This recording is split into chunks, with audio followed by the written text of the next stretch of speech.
to manage to seal out the set. So I think Vidad, this is going to be a real testing ground for him. I think he has got the potential to skyrocket in his results, but again, if there is one challenger that is going to really test how far he can push, it's going to be Vidad. I mean, if we were taking what we were saying about the Elite Tweet set, just how aggressive Elite Tweet is Ascro very similar, if not even more aggressive in his playstyle. And the thing is, against R.O.B, that doesn't usually work too well. He's got so many options to disengage, forcibly disengage against, oh my god. Like, you really just, we've got to play really careful. And because stuff like that, first stock, I'm trying to explain something, Joycey, but Vidad does not give a damn, taking away Ascro's first stock in an absolute bang. I was going to say, it is one of those things where Ascro has got the combo potential to really make it work, and I'm not going to lie, Rekka, you called this. You said to me in the 5-minute break, you're going to get 0 to death, and then you're going to PK Rocket to even it up. My brother.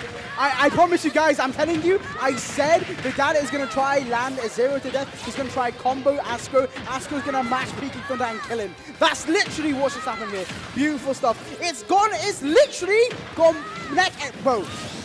There's been 3 interactions this whole set, Joycey. Vidad 0 to death, Ascro 0 to death, and now Vidad 0 to death again. What the hell am I watching? We're watching a turn-based combat, apparently, because neither of these players are just letting each other breathe at the moment. Is just right. You get 0 to death, I get 0 to death. Finally, we're actually seeing some interactions between these two players. And here we go, Ascro, the PK Fire, always his go-to combo starter, and a really clutch air dodge there from Vidad to avoid being sent to the skies by that PK Rocket. However, again, just about managing to avoid PK Fires, clutches, and you've got to be so careful. Ascro is more than happy to just throw those out. The risk reward that he has got on those is utterly insane, and he's really got to find something soon if he's not going to die. This is ridiculous. 5-minute mark. That was like 2 minutes. Yeah.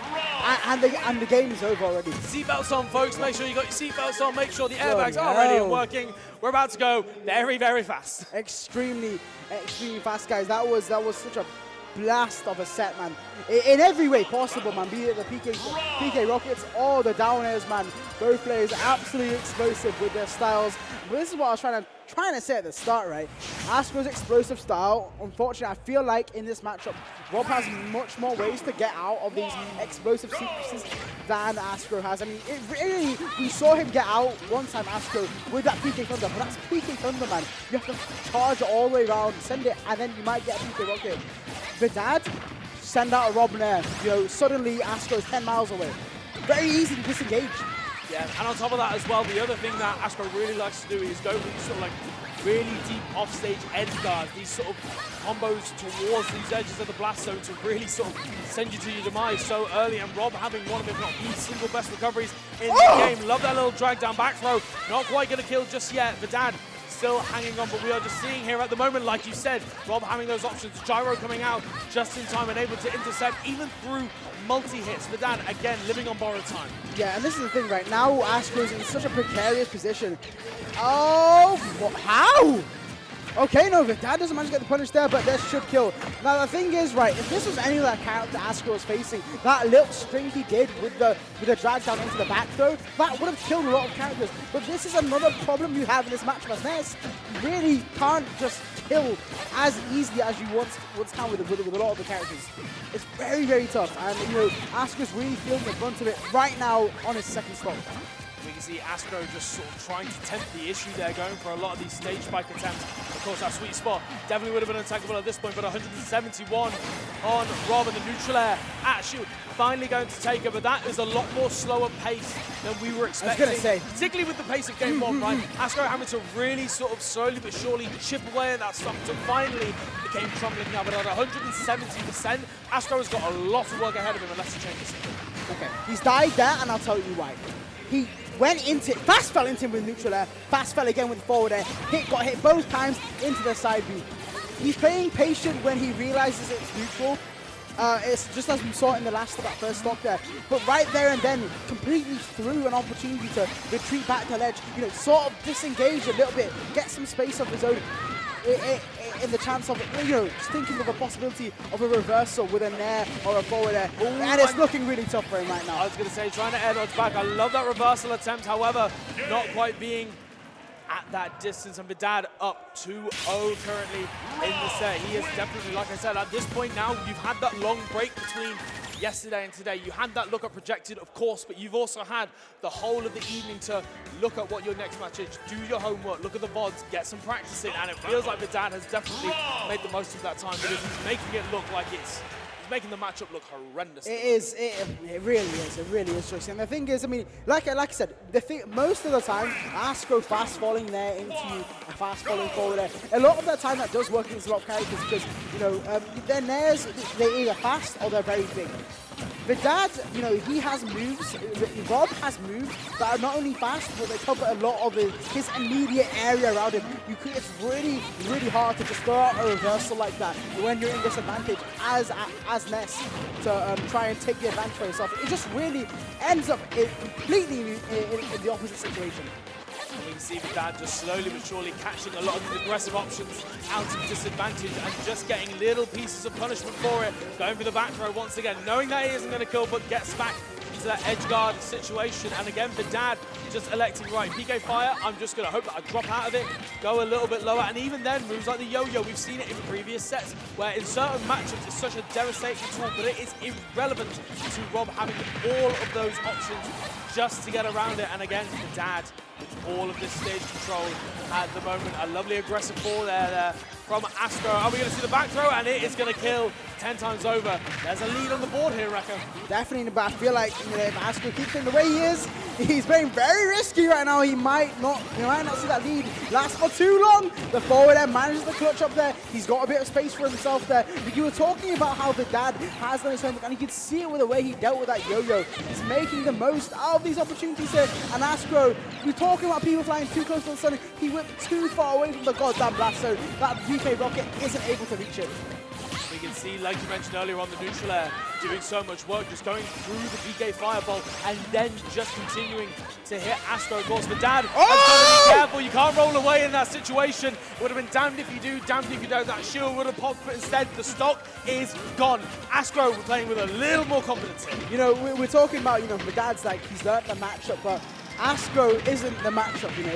You've learned the Ness matchup, but have you learned Ascro? I don't know how many Nesses do the things he does. PK Rocket in that position is crazy, but it worked. But hold on, Vidad might be able to equalize the situation just a little bit here. Very, very scrappy from Ascro right now. We were saying this before, it might prove to be in his detriment. The up-tilt may have hit there, but Ascro is still going on in full force, Tracy. And here we go, it's the balancing combos that we've seen time and time again. The double PK fire, I love that, just bouncing off the wall, but unfortunately getting caught by that down smash. And Vidad, if there's one character that can steal stocks in the blink of an eye, it is R.O.B the robot, and Ascro has got to play with a little bit more. Got to be a little bit more careful. Oh, pops him up perfectly, but Ascro isn't able to capitalize on it just yet. Another PK Thunder into the up air, potentially, no. Okay, very, very dangerous though. Vidad gets the landing, but still 166. Ascro isn't able to find that hit that he needs to really seal it out just yet. And Vidad is playing very patiently right now. Oh no! See the double gyro, a little bit of healing, and finally the up air is going to take that. That felt a little bit too close. The thing is, Ascro has been just sort of in disadvantage, charging at Vidad time and time again. And it feels like in those first couple of games, Vidad was doing a really, really good job at sort of swatting him out of the air, waiting for the options, getting a little 1-2 piece, and then waiting for it again. And it feels as if Ascro in those situations just ended up doing it more and more and more. And it's really difficult with R.O.B sometimes because you do have to, if you really want to make the most of it, you have to have those like couple of seconds of setup. But Ascro was so intent on making sure that you are smothered at every single point that sometimes you do forget that actually I've got to keep an eye on what that school kid's doing because otherwise I'm going to get hit by something nasty. And Ascro finally getting that point on the board, but Vidad not slowing down just yet. Exactly so, yeah. It really Ascro, it's not, I'm going to slow down to try and match your pace. I'm going to speed up to the point you can't even compete in that last game, Joycey. And it worked out, but like you said, it got real dangerous near the end. And right now, that up and nearly killing down air from there, really? He contested, attempted to contest with the R.O.B up air and multi-hit move, mind you. This kid, there's something wrong with him, but I love it. I was going to say, and it's one of those options where you're expecting either the air dodge or you're expecting just, just to drift down, anticipating that. Vidad getting that first stall, but Ascro, like I said, playing with absolutely zero fear. If it's an option that could work, he is going to try and go for it, no matter how unorthodox it is. But Vidad, of course, just carrying on, keeping Ascro at the ledge where he's been really, really making his money at the moment. The PK fire and a lovely parry from Vidad. We're going to see what the mix-up is. There we go, up there, and Ascro once again sailing high in the skies. Definitely so. I love Vidad, he just keeps running away from Ascro, to be honest. He's making sure to keep his projectiles on deck. Now off stage though, he's going to down it, yeah. Still doesn't land though, but Ascro just seems to be like trying to hit the goddamn air right now, man. It's a real struggle. Manages to land though. The last couple of hits of that up air to drag down into the back though. Beautiful stuff. A stock's been taken, but can Ascro take that and potentially get a lead here now? Off stage. You can see Ascro just going for a lot of these PK fires. It is 100% his main combo starter. He has got so many different combo routes just from that one move. However, confirming to the up air is going to take Ascro's stock and leave him on his final stock in winner's side currently. But another PK fire, and again, Vidad just dropping out and saying, I'm not engaging, I'm not having this anymore. And even then, Vidad just popping out the top this time, and the PK Thunder Rocket not quite hitting his mark, and Ascro once again, but a great trade is going to get him back into the swing of things.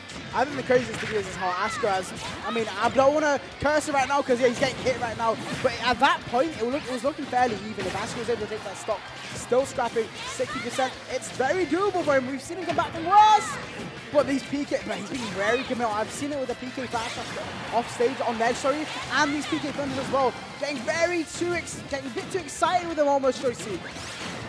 Ascro finally manages to get a back air, but of course, he's used that move quite a bit. That little bit of sailing means that R.O.B is going to live all the way across the stage at 175%. Ascro going for that one little down tilt and potentially either being out of fuel or pressing a button there. The buffer system still rearing its ugly head in year 6 of the game, but Ascro going to take that every single day of the week as he hopes to claw his way back and get into our first game 5 of the day record. Yeah, honestly, Vidad losing that stock, that was absolutely unexpected. A single down to completely threw him off. But still, 118 onto Ascro, and now Vidad can take it with a single hit. That back air getting snuffed out. I'm not liking the PK flashes choices. I've told you already, it's not working out. Bro, what's wrong with this kid? All I'm saying is that if anybody needs a fortune run later on, Reka is taking clients at the moment, just speaking it into existence. PK Flash nearly costing him his winner's side, but we're still... He will PK Thunder right now. Okay. No way! Oh, turn it off! Turn it off! What's wrong with this kid, bro? I told you before in the break, Joycey, that this kid, there's something wrong with him, but I love it, man, and I really do. He makes the most craziest decisions that really would get him dead in multiple situations, but something is watching down on him. I don't know who, I don't know what. It might be the creator of Earthbound themselves, man, but someone's there. It's game 5 somehow, even after the PK Flash situation that we just talked about. I'm out of words. Toy is smiling down right now on Ascro as he's clawed his way into a game 5 situation. And again, the child knows no fear, and he's going to really put it to Vidad to try and secure that reverse 3-0. However, these up airs, if you're happy, raise the roof for R.O.B the robot. However, the PK Fire not quite managing to hit on that tech chase situation, and a double jab block. However, are we going to be able to get back here? No, not quite just yet. Just that little lip of PS2. It's that timing where you've got to do it within a certain number of frames right at the start to get it to work, but also just trying to delay it as late as possible, but it not quite working out. And Ascro, once again, very similar situations to what we saw in game 4, where we're seeing these nickels and dimes, we're seeing this pocket money trying to be earned, but Vidad at the moment is saying, you know what, you haven't cleaned your room yet, so you've got to earn it first. Most definitely so, Joyce. I mean, we saw the punishment happen, obviously, with the moment Ascro's in there, Vidad really isn't letting him down in this game 5 here. And honestly, good for him. Oh my god, that's going to kill. Yeah, straight up, unfortunate DI as well. Ascro finds him 3 stocks to 1, man. It's looking to... Okay. Oh no. Oh, just about. But I think Ascro's actually out of resources, and what a tragic way to end the set. Vidad just saying, you know what, enough's enough. That game 4 was mine. Let me show you what it was supposed to look like. This is 7 minutes, right? Yeah. That was 1 minute and 15. That game was 1 minute 15. What the hell did we just witness there? What a crazy set nonetheless. That was truly some form of cinema. I think it's Marvel, to be honest, if we're talking about cinema here. But Vidad it was definitely a set. Fast forward button though was definitely pressing that game 5, but certainly he's behind me, isn't he? Type set, man. Very Mickey Mouse in certain regards, but honestly, it's entertainment at the end of the day. We all loved it. Both players just showed that they are just as explosive as one another, and honestly, amazing, just absolutely amazing. Yeah, of course, congratulations to Vidad for preventing that reverse 3-0. Again, the mentality is so difficult when you almost had it in your clutches, and then in a couple of little moments, you feel like maybe it got stolen away from you, but then Vidad just keeping it calm and just sealing it out with the 3 stock as well. Again, slightly unfortunate ending there, but what is more unfortunate is whoever's opponent Ascro is going to be in the loser's side, because the kid is looking on form at the moment. 100%. It's going to be a bloodbath, as you said, Joycey. But yeah, no, a beautiful set in its own right. Nonetheless, here at Regen 2024, and once again, you know, Joyce, you know, it's only top 128. The start of the goddamn day, and we're seeing such explosive sets like that. It just goes to show that there's so much more for you here today at Regen 2024, guys. Make sure you're following Team Regen GG, Team Regen GG 2 as well, for all the latest Regen action here today happening in